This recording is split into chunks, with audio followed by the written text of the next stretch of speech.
हरियाणा में 20 विधानसभा सीटों पर फिर से मतगणना करने का ऐलान।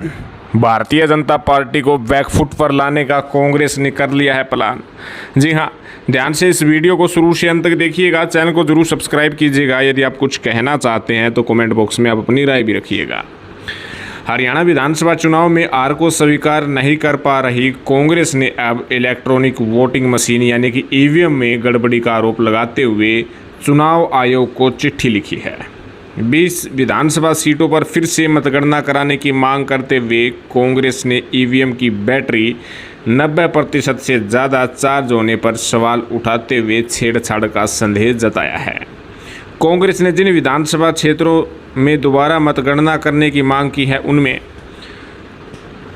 पानीपत शहर विधानसभा सीट, ओडल विधानसभा सीट, बल्लभगढ़, फरीदाबाद NIT, नारनौल, करनाल, डबावाली, रेवाड़ी, कालका, इंद्री, बड़खल, नलवा, रानिया, पटौदी, पलवल, बरवाड़ा, उचाना कला, गरौंडा, कोसली और बादशाहपुर शामिल है।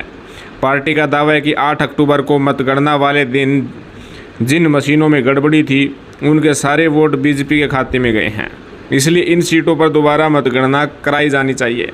साथ ही इन सभी 20 सीटों की वीवीपैट की पर्चियों का मिलान भी ईवीएम से कराया जाए। कांग्रेस सांसद दीपेंद्र हुड्डा ने कहा है कि चुनाव आयोग को तुरंत इस दिशा में कदम उठाने चाहिए।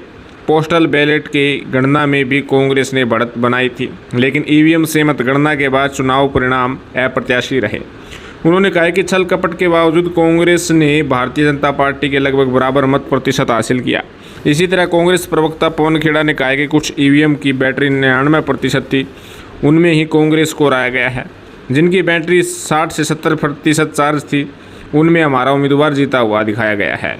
कांग्रेस प्रदेशाध्यक्ष चौधरी उदय भान ने आरोप लगाया कि चुनाव में इस्तेमाल की गई ईवीएम हैक की गई है।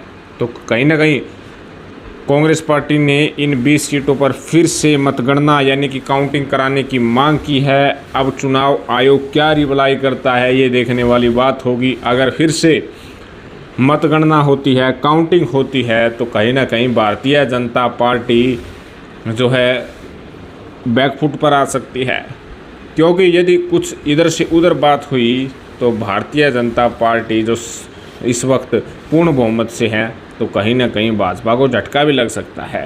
हालांकि कांग्रेस पार्टी फिर से मतगणना कराने की मांग की है और ईवीएम पर जो हैक करने का आरोप बीजेपी पर ठोका है। तो आपको क्या लगता है, क्या वास्तव में ईवीएम हैक हुई थी? आप कमेंट करके ज़रूर बताइएगा। धन्यवाद।